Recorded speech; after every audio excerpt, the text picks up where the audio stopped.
सभी दोस्तों को रजनी का प्यार भरा नमस्कार। तो जेन्युइनली अगर मैं बात करूं तो हमारी डेली लाइफ में बहुत सारी चीज़ें ऐसी होती हैं जिनसे पार पाना ना कई बार बड़ा मुश्किल हो जाता है, लेकिन अगर हम कुछ स्मार्ट टिप्स का फॉलो करते हैं तो हमारी वो प्रॉब्लम जो होती है ना काफ़ी ज़्यादा सॉल्व हो जाती है। तो ऐसे ही ढेर सारे टिप्स लेकर के मैं आज आपके सामने हाजिर हूँ।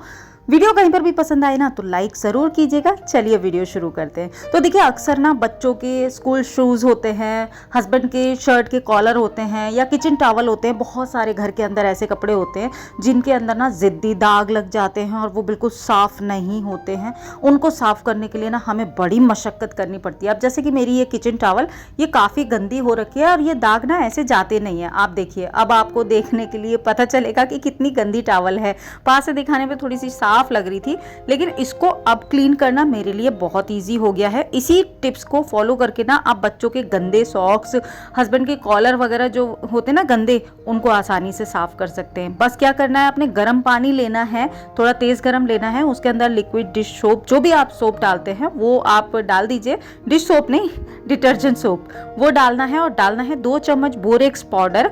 और उसके अंदर आप जो भी गंदे कपड़े हैं ना उनको भिगो करके रखिए। लगभग 30 मिनट के लिए भिगो करके रखेंगे ना, और उसके बाद में अगर हल्का सा भी ब्रश लगा देंगे तो आपके कपड़े बिल्कुल पहले की तरह हो जाएंगे। 90% तक जितने भी दाग धब्बे होते हैं ना वो सब चले जाते हैं और कपड़ों में पहले जैसी चमक हो जाती है। और मैं इस वाले बोरेक्स पाउडर का यूज करती हूँ। हालांकि अभी मैंने पिछले 2-3 महीने से स्टार्ट किया है, लेकिन काफी प्रॉब्लम सॉल्वर ये मेरे लिए साबित हुआ है। इसके बाद ही आप सबके साथ में शेयर कर रही हूँ। बहुत अच्छा है और आप भी इसको ट्राई करके देख सकते हैं। जो कपड़ों के ऊपर दाग लग जाते हैं ना, अब किस तरीके के दाग जाएंगे वो तो मैं नहीं कह सकती, लेकिन हाँ ऑलमोस्ट घर के अंदर जितने भी कपड़े जैसे गंदे होते हैं, स्पेशली बच्चों की सॉक्स वगैरह मैं इसमें वॉश करती हूँ, या हस्बैंड की कोई शर्ट होती हैं जिनके कॉलर काफ़ी गंदे होते हैं, जो कि स्पेशली बहुत रगड़ने से, या कोई ग्रीसी कपड़े होते हैं थोड़े बहुत, उनको अगर हम इनसे साफ़ करते हैं ना तो बहुत अच्छे से साफ़ होते हैं। आप भी ट्राई करके देखना। अच्छा, मानसून में अगर हम डस्टबिन को रेगुलर बेसिस पर नहीं साफ़ करते ना तो उसके अंदर से फंगस भी बन जाती है और बैक्टीरिया भी बनते हैं बहुत जल्दी, मॉनसून के सीज़न में स्पेशली। तो उनको टाइम टाइम पर अगर आप क्लीन करके धूप लगाएंगे अच्छे से, और उसके बाद में उसके नीचे ना कोई भी न्यूज़पेपर पुराना अगर रख करके फिर आप गार्बेज रखेंगे, थोड़ी सी एसेंशियल ऑयल की बूंदे भी डाल सकते हैं या फिर बेकिंग सोडा वगैरह भी डाल सकते हैं। थोड़ी सी पोटली में बांध करके अगर आप ये चीज़ें डाल देते हैं तो आपके डस्टबिन में से जो बैड स्मेल आती है वो प्रॉब्लम बिल्कुल सॉल्व हो जाएगी। मॉनसून सीजन की बात हो और ऐसे में घर में मक्खी मच्छर छिपकली वगैरह का एंट्री ना हो, ऐसा तो हो ही नहीं सकता। एक बार तो शगुन वो करती ही हैं। तो इसके लिए ऐसा ना हो, इसके लिए मैं क्या करती हूँ, अपने घर के सभी दरवाज़ों के या फिर जहाँ पर से उनकी एंट्री होती है, हमें लगता है कि भाई यहाँ से आ सकती है वहाँ से आ सकती है, तो वहाँ पर ना सभी कॉर्नर पर मैं एक स्प्रे कर देती हूँ। और इस स्प्रे को ना हर 6-7 दिन में मैं कर देती हूँ। इससे क्या होता है कि फिर छिपकली की एंट्री नहीं होती है और ये काफ़ी अच्छा काम करता है। लकड़ी के दरवाजे होते हैं मोस्टली सभी के यहाँ, और अगर ये स्प्रे दरवाजे के अंदर करते हैं तो फिर क्या दरवाजे के अंदर ना थोड़े दिनों तक स्मेल रहती है, और ये इसकी स्मेल बिल्कुल भी ख़राब नहीं है, बिल्कुल भी हार्मफुल नहीं है, कोई केमिकल ऐसा खतरनाक वाला नहीं है, बच्चों के लिए भी कोई इतना नुकसानदायक नहीं है। तो फिर ये वाला मैं यूज़ करती हूँ। इससे छिपकली की एंट्री थोड़ी दिनों के लिए बंद हो जाती है, और इसको मैं रेगुलर बेसिस पर करती हूँ तो फिर तो बिल्कुल आती ही नहीं है। आप में से कुछ फ्रेंड पूछ रहे थे ना कि आपके घर में छिपकली नहीं आती, आपने इतने सारे प्लांट लगाए हुए हैं। तो जी बिल्कुल नहीं आती है, अगर मैं थोड़ा सा इस तरीके की केयर करती हूँ इस वजह से। लेकिन हाँ, अगर दरवाज़ा खोल करके रखेंगे फिर तो ये स्प्रे भी कुछ नहीं कर पाएगा। तो दरवाज़ा बंद रखिएगा और स्प्रे करते रहिए। मॉनसून सीजन में ना एक प्रॉब्लम और भी होती है, बाल झड़ने की समस्या। तो बाल झड़ना तो हम नहीं रोक सकते, लेकिन बालों की ग्रोथ पर ध्यान दे सकते हैं और झड़ते हुए बालों को भी रोक सकते हैं, है ना। तो उसके लिए क्या करना है, मैं जो हमेशा फॉलो करती हूँ वही आपको बता रही हूँ। तो मैंने लिया यहाँ पर 1 गिलास पानी, उसके अंदर डाला 2 चम्मच मेथी दाना, फ्लैक्स सीड्स डाले हैं 1 चम्मच, और थोड़ा सा कड़ी पत्ता डाला। इसको 5 मिनट तक बॉईल किया और इस पानी को छान लिया। इस पानी के अंदर आप चाहें तो थोड़ा सा एलोवेरा जेल जो कि फ्रेश होगा तो वो मिला सकते हैं। सभी चीज़ों को मिक्स करने के बाद में अच्छे से शेक कर लीजिए, बॉटल में भर लीजिए और इस वाले स्प्रे को आप बालों में लगाइए। नहाने से पहले लगाएंगे तो कम से कम 2 घंटे पहले लगाइएगा, और अगर ओवरनाइट अगर आप लगाते हैं तो ये बहुत अच्छे से काम करता है। मैं ओवरनाइट लगाना भूल जाती हूँ अक्सर, तो फिर मैं इसको नहाने से पहले लगा लेती हूँ। उससे बाल ना सॉफ्ट और शाइनी हो जाते हैं और झड़ते हुए बाल भी काफ़ी हद तक अगर आप इसको रेगुलर करेंगे तो आपको ऐसी प्रॉब्लम नहीं आएगी। स्टील के हैंगर होते हैं ना, उनका यूज करते हैं, लेकिन इनका यूज बिल्कुल भी नहीं करना चाहिए। इससे ना काफी सारे नुकसान हैं। तो अगली बार अगर आप हैंगर वार्डरोब के लिए परचेस कर रहे हैं तो इस टिप को हमेशा याद में रखना। और इसके नुकसान क्या हैं, जैसे कि मैं बताऊं, कुछ टाइम के बाद में ना ये डी शेप हो जाते हैं। अगर आपने इसके अंदर 2 या 3 चीजें एक साथ हैंग कर दी तो वो थोड़े से ना यहाँ से लटक जाते हैं। कितने भी अच्छी क्वालिटी के लेते हैं, वुडन हैंगर में इन्वेस्ट किया है, उसके कई सारे बेनिफिट जो मुझे नजर आए वो आपको बताऊंगी।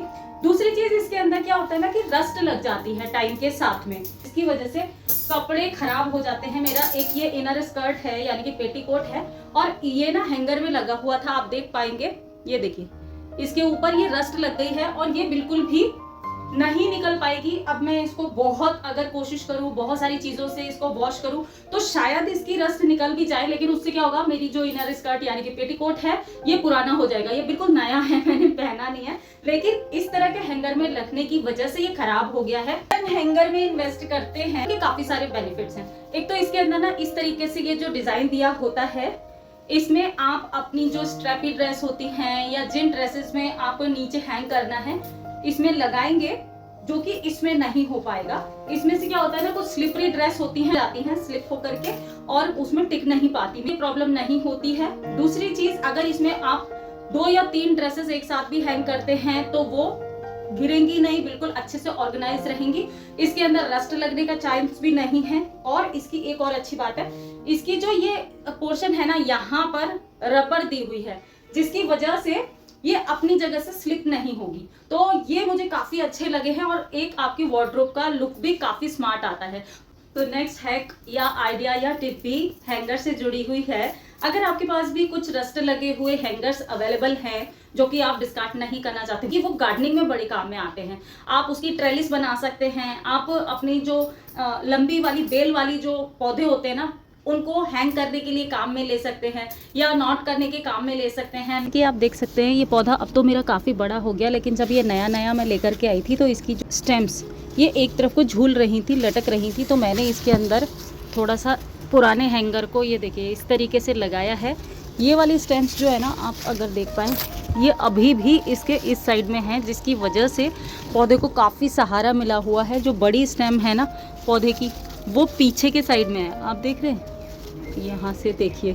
तो इस तरीके से ये बड़ी स्टेम पौधे की इसकी वजह से रुकी हुई है और इसको ग्रोथ भी मिल रही है और ये लेगी नहीं लग रहा है, काफ़ी अच्छी ग्रोथ इसकी नज़र आ रही है। घर के सीलिंग फैन को क्लीन करना एक हमेशा ही टास्क रहता है, क्योंकि अगर आप लैडर के ऊपर नहीं चढ़ते हैं तो जितने भी सीलिंग फैन होते हैं वो ना अच्छे से क्लीन नहीं हो पाते हैं, और इतना ऊंचाई पर होता है फैन कि हमारा हाथ भी नहीं पहुँचता। तो जब से मैंने एक ये लिया है, ये फैन क्लीन करने के पर्पज से ही लिया है, तब से मुझे ना हस्बैंड को फैन क्लीन करने के लिए नहीं बोलना पड़ता और मैं खुद ही फैन क्लीन कर लेती हूँ इससे। और सबसे अच्छी बात है, इसको ना आप इस तरीके से फोल्ड भी कर सकते हो और इसके लिए आपको किसी लैडर वगैरह की ज़रूरत भी नहीं है। इस तरीके से आप इसको क्लीन कर सकते हैं और जब ये गंदा हो जाए तो आप इसको वॉश करके और फिर धूप में सुखा दीजिए और फिर दोबारा से रीयूज़ कर सकते हैं। तो ये बहुत ही अच्छे काम का है। इसको गीला करके भी यूज़ कर सकते हैं, सूखा भी, ड्राई भी क्लीन कर सकते हैं। और फैन के अलावा भी मैं तो इससे घर के जाले वगैरह भी क्लीन कर लेती हूँ। और ये जो हमारी फॉल सीलिंग होती है ना, आजकल तो सारे ही घरों में होती है, तो फॉल सीलिंग भी इसके अंदर के जितने भी जाले होते हैं ना, इससे बहुत ही अच्छे से क्लीन हो जाते हैं। आप देख सकते हैं कितना ढेर सारा कचरा निकला है इसी से। अगर आप घर पर कपड़े आयरन करते हैं या फिर आपके पास कई बार क्या होता है, हम बाहर भी करने के लिए देते हैं कपड़े और टाइम से कपड़े नहीं मिल पाते, या कुछ ऐसे अर्जेंट कपड़े होते हैं जिनको हमें इमीडिएटली चाहिए होते हैं और उन पर आयरन ना होना तो बड़ी दिक्कत हो जाती है। कई बार इलेक्ट्रिसिटी नहीं है, कई बार अवेलेबल नहीं है कोई आयरन करने के लिए। तो इन सारी समस्याओं से, स्पेशली जब आप ट्रैवल कर रहे हैं और अगर आपके पास कोई ऐसा सॉल्यूशन नहीं है, तो ये स्प्रे बड़ा काम में आता है। ये स्प्रे मैं आपको रेगुलर बेसिस पर तो सजेस्ट नहीं करूँगी कि डेली रूटीन में आप इसी स्प्रे को यूज़ करें, लेकिन हाँ, अगर आप ट्रैवल वगैरह कर रहे हैं और अगर आप आयरन नहीं लेकर के जा रहे तो ये स्प्रे ले जाइए। तो ट्रैवल वगैरह के लिए ये बहुत अच्छा है। इसको ना कपड़ों के ऊपर इस तरीके से स्प्रे करना है। कपड़ों को आप जिस कपड़े के ऊपर भी आयरन करना है और आयरन नहीं है तो उस कपड़े को बिल्कुल पूरा अच्छे से स्प्रेड कीजिए और इसको कुछ स्प्रे इसके ऊपर कीजिए और उसके बाद में 5-7 सेकेंड रखने के बाद में आप हाथ से बिल्कुल स्ट्रेट कर दीजिए कपड़े को, जैसे कि हम आयरन कर रहे हों। और ऐसा करने के बाद में आप देखेंगे जैसे ही ये स्प्रे सूखेगा ना तो ये बहुत अच्छे से इसके ऊपर आयरन लगेगी करने के बाद में। और पहले तो मैंने इसको अपने हस्बैंड की एक शर्ट के ऊपर ट्राई किया, हालांकि मुझे डर भी लग रहा था कि इसके अंदर कोई जो केमिकल है या जो भी चीज़ है इसके अंदर, हालांकि ये प्लांट बेस्ड है और कोई भी हार्मफुल केमिकल नहीं है इसमें। तो मुझे लगा कि हस्बैंड के मैंने शर्ट के ऊपर कर तो दिया है लेकिन कहीं ऐसा ना हो ये दाग धब्बे पड़ जाएं और शर्ट खराब हो जाए, फिर मेरे को डांट भी सुनने मिलेगी। लेकिन ऐसा नहीं हुआ। कुछ टाइम के बाद में ना ये जितने भी स्प्रे के निशान हैं ये हवा से निकल जाते हैं, हवा में रखेंगे तो ये निकल जाएंगे और आयरन की तरह ही ये बिल्कुल काम करता है। हालांकि 100% आयरन की तरह तो काम नहीं करता, लेकिन हाँ अगर आप ट्रैवल वगैरह में जा रहे हैं या इमरजेंसी में कोई कपड़ा चाहिए तो ये स्प्रे बहुत अच्छा है, प्लांट बेस्ड है और कोई भी हार्मफुल केमिकल नहीं है। तो काफ़ी अच्छे से मुझे लगा, मतलब ओके प्रोडक्ट है। अगर मैं रेटिंग की बात करूँ तो इसको 10 में से 8 नंबर मैं इसको दूंगी। एक ट्राई आप भी कर सकते हैं, आप चाहे रेंट पर रहते हो या अपना घर हो। बहुत सारी जगह ऐसी होती हैं जहाँ पर हम नेलिंग नहीं कर सकते, यानी कि कील नहीं ठोक सकते, जैसे कि टाइल्स है। कई बारी लकड़ी की ऐसी जगह होती है जहाँ पर हमें कील ठोकना या नेलिंग करना अच्छा नहीं लगता या वो नहीं कर सकते हम या नहीं करना चाहते, और लेकिन वहाँ पे कुछ ना कुछ तो हैंग करना है या लगाना है। तो उसके लिए इस टाइप के जो हुक होते हैं ना ये बड़े काम में आते हैं। मैंने तो अपने घर में बहुत सारी जगह लगाया हुआ है और ये ना काफ़ी स्टडी होते हैं। इस पे ऊपर आप काफ़ी वेट हैंग कर सकते हैं। मैंने टाइल्स के ऊपर, लकड़ी के ऊपर और दीवार के ऊपर भी इसको लगा करके देखा है, बहुत अच्छे से काम करते हैं। इससे आपके वुडन पैनल, वॉल या टाइल्स वगैरह भी खराब नहीं होते। तो एक बहुत ही अच्छा सॉल्यूशन है अगर आपको नेलिंग नहीं करनी पड़ती। अच्छा, किचन क्लीनिंग की जब भी बात आती है तो किचन में बहुत सारी स्टेनलेस स्टील के ऐसे आइटम होते हैं, बर्तनों को छोड़ करके, जो हमारे कितनी भी क्लीनिंग कर दें लेकिन वो उतने क्लीन नहीं लगते। अब जैसे मैं अपनी सिंक की ही बात करूं तो इसको ना चाहे मैं कितना भी रगड़ लूं, कुछ दिन के बाद में ना ये ऐसे ही हो जाती है और चमक इसकी ख़त्म हो जाती है। तो उसके लिए ना मैं चीज़ें अलग अलग ट्राई करती रहती हूँ समय समय पर, और जो अच्छे से काम करती है वो मैं आप सबके साथ में भी शेयर करती हूँ। मैंने ना एक पिंक पेस्ट के बारे में बहुत सुना था और बहुत ही देखा है, इंटरनेट पर छाया हुआ था, तो मैंने सोचा कि एक बार मैं भी ट्राई करके देखूँ, लेकिन इंडिया में कहाँ पर मिलता है वो मुझे नहीं पता था। फाइनली मैंने ढूंढ ढांड करके ये पिंक पेस्ट लिया है और इससे ना ग्रीसी बर्तन पर भी स्टेन वगैरह लगे होते हैं या चिमनी वगैरह जैसे है, बहुत सारी ऐसी नलके वगैरह होते हैं, टैप वगैरह जो होते हैं ना, इनको अच्छे से क्लीन कर सकते हैं, जो कि स्टेनलेस स्टील के हैं। तो इसको करना क्या है, बस थोड़ा सा पेस्ट लेना है किसी भी पुराने स्क्रबर के ऊपर और लगा करके 5 से 7 मिनट तक के लिए छोड़ देना है और उसके बाद में हल्का सा स्क्रब करना है इसको और फिर पानी से इसको वॉश कर देना है। और आप देखेंगे कि कुछ टाइम के बाद में ही ये बहुत अच्छे से शाइन करने लगा है। मैं तो अपनी इस किचन सिंक को हमेशा अब इसी से क्लीन करती हूँ। जब मैं देखती हूँ ना कि थोड़ा सा डल या शाइन इसकी खत्म हो गई है तो मतलब हर 8-10 दिन में इसको इसी से कर देती हूँ।